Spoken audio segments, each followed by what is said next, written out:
लंका कोणाची? हा, रावणाची. लंका महादेवाची. कोणाची?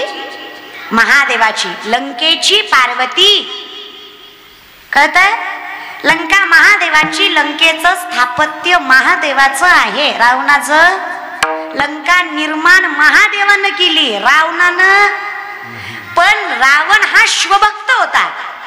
आजच्या स्थितीला सुद्धा, आजच्या क्षणाला सुद्धा रावणासारखा शिवभक्त दुसरा प्रथम हा रावणच आहे. धन्य भाग्य रावणाचे, दास झाले शंकराचे. एवढा रावण मोठा शिवभक्त आहे. नाथ रामायणामध्ये वर्णन करतात, रावणाच्या शिवपूजेला 7 ते 8 तास वेळ लागायचा. 14 माणसं पूजेचं सामान हाताखाली द्यायला होती. रोज 1000 कमळ तो शिवपिंडीला व्हायचा. चुकून एके दिवशी 999 भरले, तो पूजेतनं उठला नाही. निष्ठा बघा, कुणाला आणायला लावलं नाही. श्रद्धा बघा आणि स्थिरता बघा, प्रेम बघा, भक्ती बघा. स्वतःच शिर कापलं आणि 1000वा शिर कमल म्हणून शिवपिंडीला अर्पण केलं, पण पूर्ण अपूर्ण पूजा ठेवली. एवढा महान शिवभक्त, तरी लोक राक्षसच म्हणतात. त्याचं कारण आहे माज. मराठी भाषेत, संस्कृत मध्ये अहंकार, मराठी भाषेत काय? माज, जो आम्हाला लई आहे. हे रावणाचं टिकलं नाही रे. मी विचार करते कधी कधी, काय होणार आहे आपलं. बर, लंका महादेवाची स्थापत्य. शिवभक्त असल्यामुळे आणि रावण हुशार असल्यामुळे महादेवानी वास्तुशांतीच्या पूजेला रावणाला बोलवलं. कशाच्या? बंगले असतील ना तुमचे, मग घर बांधल्यावर आधी कशाची पूजा असते?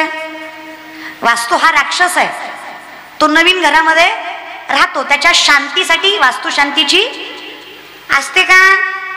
तुम्ही घरातच राहता ना? हा, मग असते. मग महाराज वास्तुशांतीचे मंत्र म्हणायला रावणाला बोलवलंय. रावणाने एवढे शुद्ध आणि स्वच्छ मंत्र म्हणलेत. आधीच देव बोळा. महादेव कसं आहे? शिवचक्र कसं आहे? नाथबाबा म्हणतात ना, शिव भोळा चक्रवर्ती. कसा आहे? भोळा आहे. आता देव जर भोळा आहे तर तो आधीच बोळा, त्यातनं खुश झाला. देव म्हणला, रावणा काय मंत्र म्हणलेस रे? काय मागायचं ते माग. आजकाल कीर्तन झाल्यावर कोण म्हणतच नाही. काय कीर्तन केलं, काय मागायचं ते माग. पहिलं कसलं भारी होतं महाराज. लोक म्हणले काय काही म्हणतोय देव, रावणाकडं कुठं मागणी मागतात होय. रावण म्हणला, देवा जगातला पहिला पुजारी वास्तुशांतीला आला, बंगलाच घेऊन गेला. कळलं त्यालाच कळलं महाराज. रावण म्हणला, एवढाच फुळ काय द्यायचा तर अख्खी लंका द्या. होती कोणाची? होती कोणाची? झाली कोणाची? तुम्हीच रे, तुम्हीच रे, तुम्हीच माझे महाराज फक्त. हा, मग मला सांगा, झाली रावणाची पण टिकली का? अर्थात नाही. मग हे असत्य आहे, हे कळेपर्यंत माणसाचं ज्ञानही पचनी पडत नाही महाराज. ज्ञानी असूनही फायदा नाही. माणसाला तत्परता कळली पाहिजे, समर्पकता कळली पाहिजे. या अहंकारामुळे तुम्ही आहे ना, जे सुख आहे ना उरलं सुरलं आयुष्यात, ते पण घालवता बघा. मग देव समजून घ्यायचा नसतो महाराज, देव अनुभवायचा असतो. आणि आमचे शंकराचार्य वर्णन करतात, परमात्मा एवढा मोठा लहान देव, मनोज कर्वमोचनम विशाल लोल लोचनम मनंग रंग सागर मनमामि कृष्णनाग बसे ब्रसेक मण्डनम समस्त पाप खंडनम सुपिच्च गुच्च मस्तक सुनाद वेणु हस्तक गोपवीत गोपिकम नमामि कृष्णनागरम बसे ब्रसेक मण्डनम समस्त पाप स्वभक्त चित्तरनम सदैव यत्ननम. कळलं? काही ढेकळं कळलं काय नाही माऊली, सोपं होतं. हरिमुखे म्हणा, या सगळ्याचा अर्थ एवढाच होता. देव केवढा मोठा आहे. एक गर्वाची अहंकाराची कमी करा, तुला देव दिसेल. कुठं देव दिसेल? सर्वाघटी राम देहादेही एक सूर्यप्रकाश. कुठल्या स्वरूपात येईल परमात्मा सांगता येत नाही. नामदेवरायांकडे कुत्र्याच्या स्वरूपात आला, नाथबाबांकडे गाढवाच्या स्वरूपात आला, आमच्या जनाईकडे वेगळं स्वरूप, मुक्ताईकडे वेगळं स्वरूप, तुकोबारायांकडे वेगळं स्वरूप. कधी बहीण, कधी भाऊ, कधी चुलता, कधी भ्राता, कधी काय म्हणाल ते स्वरूप आहे. कारण आमचा परमात्मा अनेक स्वरूपांनी भरलेला आहे. करारविंदे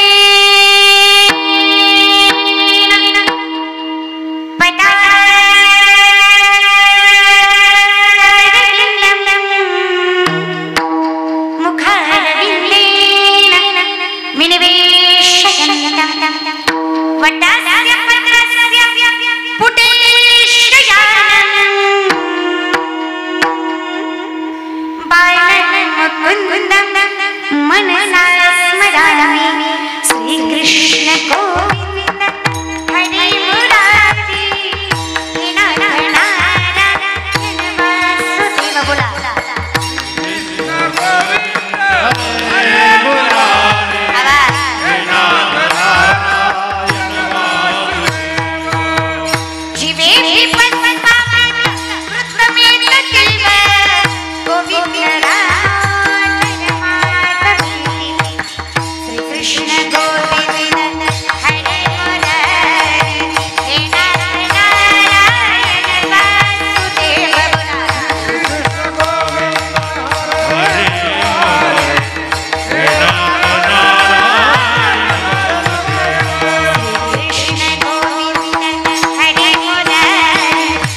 विठू माझा लेकूर बाळा, काय कौतुक करा महाराज माझ्या परमात्म्याचं.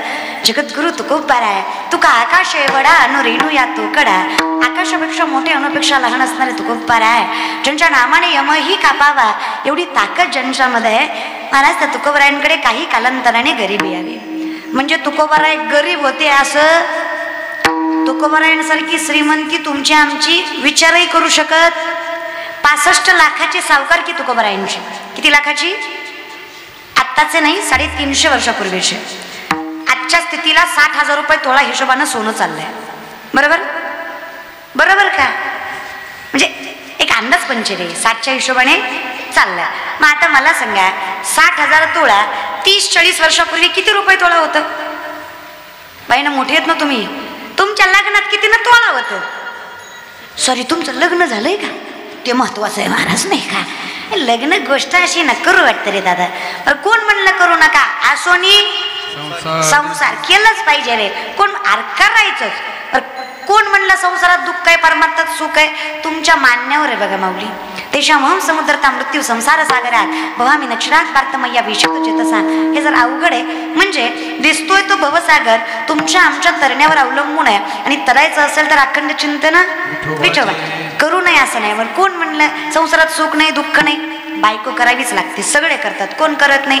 म्हणे करे दादा तुमचं लग्न झालं, बायको गेल्या, बरं झालं महाराज, दादांचं लग्न झालं महाराज. आता लग्न झालंय तरी संसारात परमार्थात आहेत ना. तर कोण म्हणलं प्रत्येकाला बायको लागते त्याचं काय. आता टाळकऱ्यांना सुद्धा वाटतं एवढं 2 तास टाळ घेऊन उभं राहिलो, घरी गेल्यावर पाय दाबाय बायको पाहिजे महाराज. मंगेश महाराजाला वाटतं एवढा बदडीला घरी गेल्यावर हात दाबाय बायको पाहिजे. आमच्या पंढरी बुवांना वाटतं, महाराजांना वाटतं एवढं सुंदर गायलं, घरी गेल्यावर गळा दाबाय आपलं चोळाय दाबाय काय चोळाय काय एकच महाराज. बरं का बायको पाहिजे आणि असलीच पाहिजे, सहसंगनी पाहिजेत, मजा नाही त्याच्याशिवाय. हा पण कसं आहे ना आजकाल अवघडच झालंय, प्रेम वेगळं वासना वेगळी. आमच्या तरुण मंडळीचं काय झालं माहिती आहे, कन्फ्युजन झालंय. माऊली बहीण आहे म्हणून सांगते, चुकलं तर माफ करा, शब्द कठीण असू शकतात माझे, पण स्त्री अशी गोष्ट आहे आपलं शास्त्र सांगतं यत्र नारीस्तु पूज्यन्ते रमन्ते तत्र देवतः. जिथं स्त्रीचा मान आहे ना तिथं भगवंताचा वास आहे. आणि ताकद एवढी आहे ना स्त्रीमध्ये. माय तुम्ही कमी नाहीत ग, कौतुक वाटतं माय, जेवढं आम्ही करू शकत नाही तेवढं तुम्ही करता. माझी आई कीर्तन करायची आई आहे, मी कीर्तनकार आहे म्हणून माझ्यापेक्षा कमी हुशार आहे असं. माझी आई माझ्यापेक्षा हुशारच आहे, मी तिच्यापेक्षा 4 पुस्तकं जास्त शिकले म्हणजे मी हुशार आहे असं. आई ते आईच रे, कौतुक करावं असं वाटतं बायकांचं वाऱ्यात. अजून सुद्धा माझी माय साबण संपल्यावर फेकत नाही, जुन्या साबणाची चिपळी नव्या साबणाला लावती का तर तेवढ्यात एक आंघोळ होईल. खरं आहे का खोटं आहे? हा आता मला सांगा याचा कुठं पुस्तकात धडा आहे का चिपळीला चिपळी लावा म्हणजे एक आंघोळ होती. पण किती हाय क्लास. माझी म्हातारी आजी लुगडं फाटलं फेकत, गोधडी शिवती पण फेकत. माझ्या आईला 7 स्टार नाही तर 5 स्टार हॉटेलला नाही, आईस्क्रीम खाऊ घाला, चमचे घरीच आणणार guarantee. It is not a lower class, it is not a middle class, it is hi class. कारण तिला त्या रुपयाची जाणीव आहे. तिला माहीत आहे माझ्या नवऱ्यानं रक्ताचा घाम करून गाळला तेव्हा माझ्या ताटात भाकरी पडली आहे. ती लबाडीचा रुपया खाणार नाही आणि कष्टाचा रुपया वाया जाऊ देणार नाही, एवढं डोकं माझ्या आईला आहे. कौतुक आहे मला तिचं. आणि हेच वैभव मला पाहिजे म्हणून आम्ही म्हणतो धन्य माता पिता, माझे आईबाप श्रेष्ठ आहेत म्हणून मी गुणवान आहे. बाकी काही कौतुक वाटतं मला माझ्या बापाचं. अजूनही माझा शेतकरी बाप दारात कुत्रा आलं ताटातली चतकोर कुत्र्याला टाकतो, स्वतः उपाशी राहील पण दारातलं कुत्रं उपाशी जाऊ दे. ही श्रीमंत अवलादी कुत्री सांभाळते ती. तुम्ही मला सांगा आता ही कुत्री सांभाळते ती म्हणजे ही घ्या समजून महाराज, काय गरजच नाही ना रे. लेपट सांभाळतो का जेपट सांभाळतो कशाला रे, मायबापाला अन्न नाही रे तुमच्या. आणि हे बंगल्यावर नाव टाकतात मातृ पितृ छाया. ह्याची मातृ वाट्यावर पितृ वाट्यावर आणि छाया खाट्यावर आराम बंगल्याला. कोई नाही माने माँ बाप कोई नाही माने, कोई नाही माने, माँ बाप कोई नहीं माने. औरत को बहुमान रे, औरत को बहुमान रे, औरत को बहुमान रे, औरत को बहुमान. आय रे आई रे आई रे आई रे बेईमान दुनिया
पुण्याच वाटोळ महाराज पुण्यवंत पतळलो की निघाला दरिद्रित भाग्यवंत स्वर्गाचं बहुमान वाढविला कीर्तिवानाचा अपमान केला धुंद झाला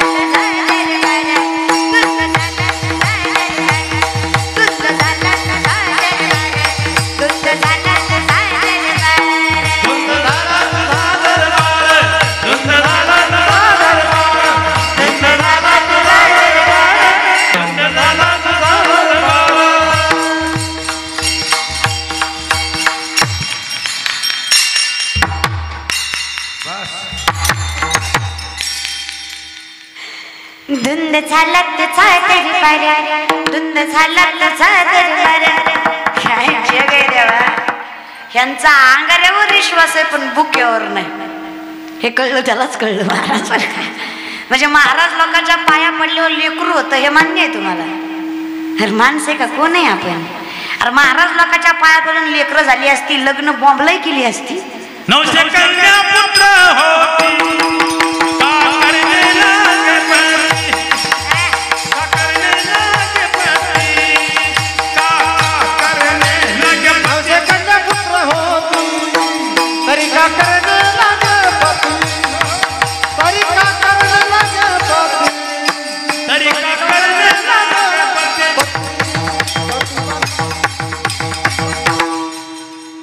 माणसं वरमच सुद्धा आणि पुन्हा म्हणतात देवानं दिलं नाही अरे येड्या तू नाकाच्या शेंड्यापासून टाकल्यापर्यंत गण लावला पण बापाच्या कमरेत लाता घातल्या देव भेटणार का रे पोरांनो 10 दिवस गणपतीन बुडवताना बाबूराव आणि देव भेटला नाही तो नाचत बुडवला का ग माय नवरात्राची उपासन दसऱ्या दिवशी बुवा काढा ना आंबाबाई पावली नाही काय लोकांची मेंटॅलिटी आहे तोंडावर लोक म्हणतात बोकड कापा कोंबडी कापा नाही तर देव कोपतय देव कधीच कोपत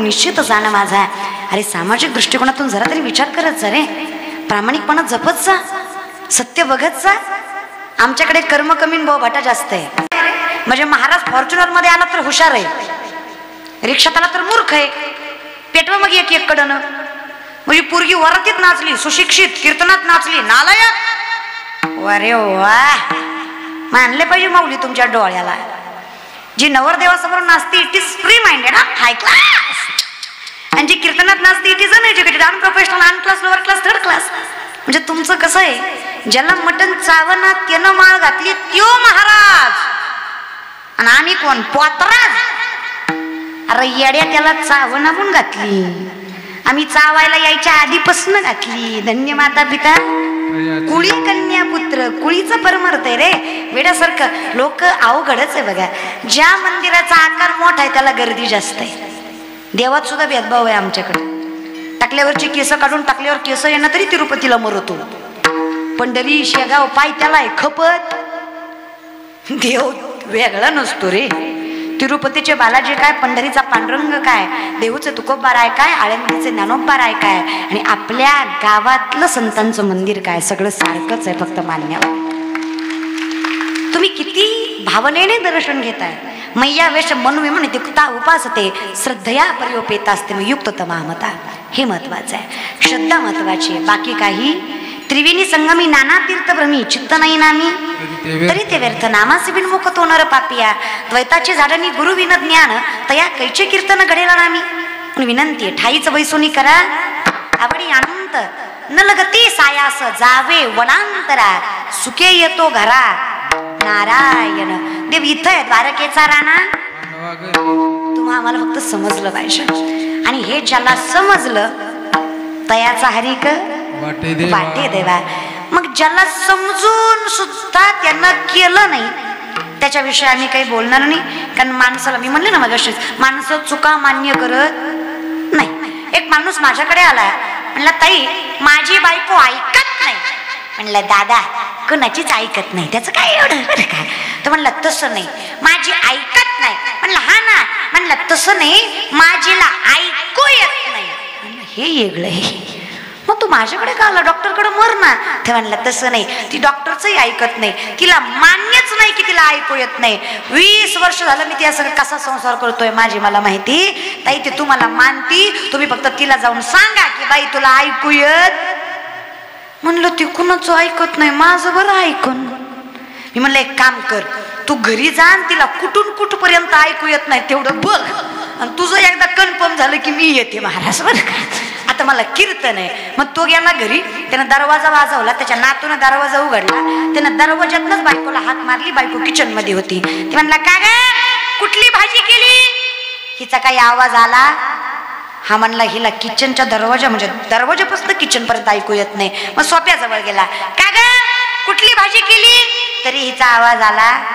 म्हणला हिला सोप्यापासून ऐकू येत नाही. मग किचनच्या दरवाजाजवळ गेला, का ग कुठली भाजी केली. तरी हिनं उत्तर दिलं. म्हणला कार्यक्रम लयच बेकार दिसतोय. मग पाठीशी जाऊन उभा राहिला, का ग कुठली भाजी केली.